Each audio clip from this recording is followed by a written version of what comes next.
Vivimos en un universo densamente poblado de estrellas.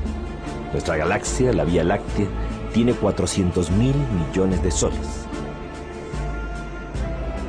Son por lo menos 100.000 millones de sistemas solares los que habrían aquí, en la Vía Láctea.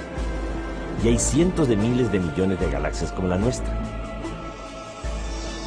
La Tierra es menos que un granito de arena en una inmensa playa. Y no es la única playa.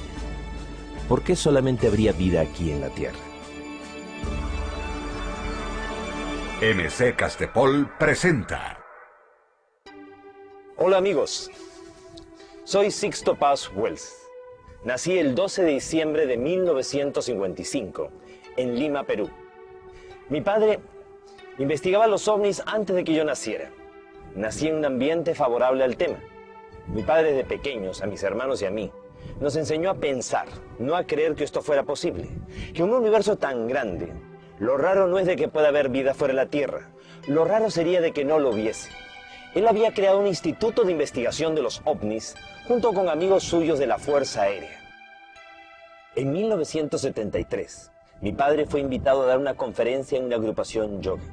Yo fui acompañándolo, tenía 17 años en aquel entonces, y me encontré con un grupo de personas que se dedicaban a temas espirituales sin hacer de eso una religión. Me gustó tanto el ambiente que me quería hacer prácticas de respiración, relajación, concentración y meditación, Hatha Yoga y Mantra Yoga Meditación. Al año siguiente, en 1974, salió una noticia en el diario más serio y conservador de Lima, el diario El Comercio, que decía que se había descubierto que el espacio no era un silencio sepulcral como se creía, sino que era mucho ruido, mucha bulla, y que esos sonidos provenientes del espacio podían ser mensajes enviados de otros planetas, de civilizaciones avanzadas que podrían estar intentando comunicarse con sus similares en el universo. La noticia fue tan interesante que mi padre invitó a un médico del Hospital de Policía de Lima, miembro de la Sociedad Teosófica, alto grado de la masonería, el doctor Víctor Ñáñez Aguirre, para que disertara sobre el tema de la telepatía, la transmisión de pensamiento a distancia. Planteaba este médico que de existir seres en otros planetas, podrían no solamente estar llegando a la Tierra con sus naves espaciales, sino que mentalmente, de forma telepática, o astralmente hasta en sueños, podrían estar intentando comunicarse con la humanidad. La noticia fue tan interesante que de regreso a la casa, le conté a mi madre y a mi hermana de lo que se había hablado, e intentamos, como jugando, recibir un mensaje. Mi madre, mi hermana y yo nos sentamos en torno a una mesa, pusimos unas hojas de papel y un lápiz, y acordamos que al primero que le viniera a la mente una idea que considerara que no fuera suya, la iba a anotar en el papel, y después íbamos a ir concatenando las ideas, buscando un probable mensaje. Hicimos prácticas de meditación, y de pronto, al cabo de unos 15 minutos de una meditación muy profunda, vino en mí un deseo irrefrenable de escribir.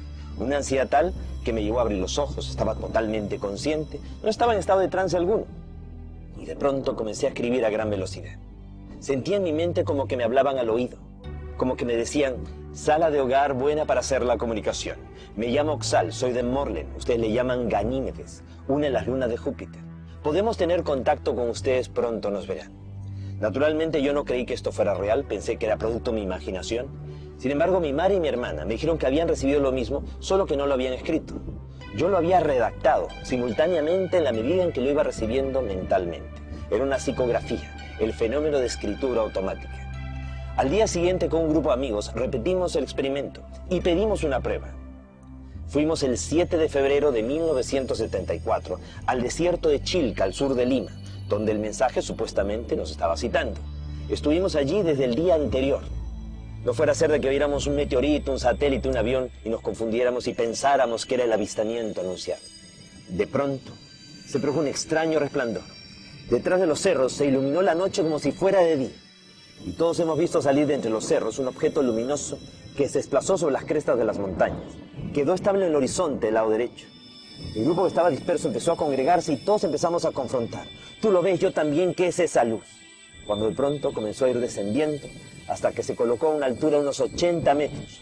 Proyectó una luz como de mediodía. Era un objeto en forma de disco con una media docena de ventanita. Todos sentimos pánico, terror. Nunca habíamos sentido tanto miedo como aquel instante. Y todos captamos en nuestra mente como que nos decían que no bajaban ese momento, porque nosotros no podíamos contener nuestras emociones, de que habría un tiempo y un lugar. Meses más tarde la nave aterrizó en el desierto y lo vimos físicamente. seres de aspecto antropomorfo, humanoides, similares a nosotros. La comunicación inicialmente fue de tipo telepático. Si todo hubiese quedado allí, no hubiera tenido la menor trascendencia. Lo interesante es que un periodista español, Juan José Benítez, mundialmente conocido en la actualidad por la serie de los libros del caballo de Troya, cuando solamente era un corresponsal más de la agencia EFE, fue enviado al Perú a cubrir la insólita noticia de este grupo de adolescentes que afirmábamos tener contacto con extraterrestres. Él nos acompañó al desierto de Chilca y él, a la hora exacta del día de la cita, según nuestros mensajes, pudo ver aparecer en el cielo, para él, 2 ovnis, objetos voladores no identificados. Para nosotros eran BETs, vehículos extraterrestres dirigidos, demostrándoles que esto es una realidad y que sí es posible establecer un contacto, una comunicación con estos seres. De regreso a España, escribió su primer libro, OVNIS SOS a la Humanidad, de Editorial Plaza y Janés. Y eso hizo de que la experiencia de su contacto fuera conocida a nivel mundial. Con los años, el contacto fue cada vez más fluido y permitió recibir de estos seres la información que vamos a compartir con ustedes. La información del plan cósmico, de la cosmogonía extraterrestre, de los orígenes de la humanidad. Una historia que demostraría de que el ser humano es el resultado de más de un experimento genético extraterrestre. Que a lo largo de nuestra historia, aquí ha habido más de una hibridación y mestizaje. Naufragios estelares, colonizaje y hasta deportación de extraterrestres a nuestro mundo. Y que si no tomamos en cuenta el eslabón extraterrestre, la historia de la humanidad no tiene ni pies ni cabeza.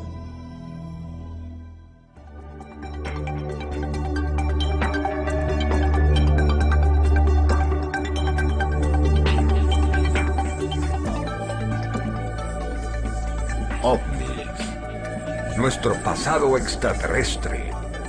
El plan cósmico. A fines de los años 70, empezaron a aparecer en el sur de Inglaterra una serie de marcas, unos patrones sobre los campos de cereales. Se les llamó de inmediato los agroglifos, los crop circles, los círculos de los campos de cosecha. Siempre aparecían en época de cosecha y sobre campos de cereales.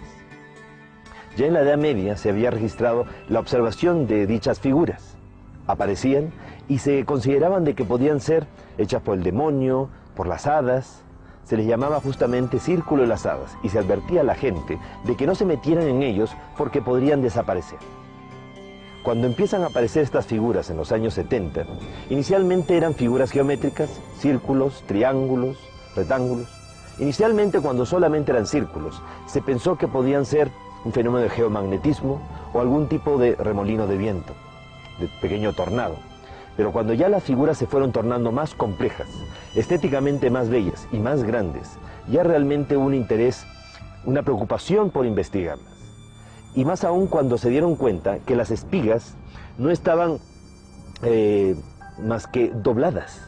O sea, no estaban rotas, no era el fraude de una persona que las había pisado o algo demasiado violento, sino algo tan sutil que simplemente las había doblado y había una extraña como mutación en los cristales de los granos de las espigas, lo cual demostraba que había habido una fuerza magnética, una energía que había plasmado las figuras.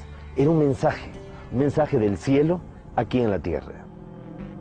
Logró videograbarse el momento mismo, en 1996, en Oliver Castle, que unas esferas luminosas comienzan a revolotear sobre los campos de cosecha e imprimen en fracciones de segundo este tipo de figuras. El 17 de agosto del año 2001, nuevamente al lado del radiotelescopio Shilbolton, aparecen un juego de 2 figuras. Inicialmente un rostro gigantesco tridimensional. A nivel del suelo no hay nada que nos haga pensar que ahí hay un rostro. Simplemente son montoncitos de trigo amontonados. Pero ese rostro no nos es desconocido. Es el mismo rostro de Sidonia en Marte. Aquel rostro que fue descubierto en una montaña sobre la superficie de Marte. ¿Y qué es la otra figura? Una figura rectangular que termina siendo la respuesta a un mensaje que fue enviado de la Tierra el 16 de noviembre de 1974. En aquella ocasión, Frank Drake, el amigo de Carl Sagan, utilizando